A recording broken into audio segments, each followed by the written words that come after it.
In this video, I'll show you how to upload a profile picture in Monday.com. Start from anywhere inside your Monday.com account. Look toward the top right corner of the screen where your current profile icon or initials appear. Click on your profile picture or account icon. A menu will appear with several account options. From the menu, click My Profile. This will open your personal profile settings page. Near the top of the page, you should see your current profile image or placeholder initials.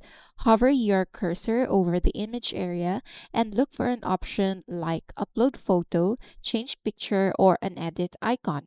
Click on it. A file browser window will open from your computer. Select the image you want to use as your profile picture.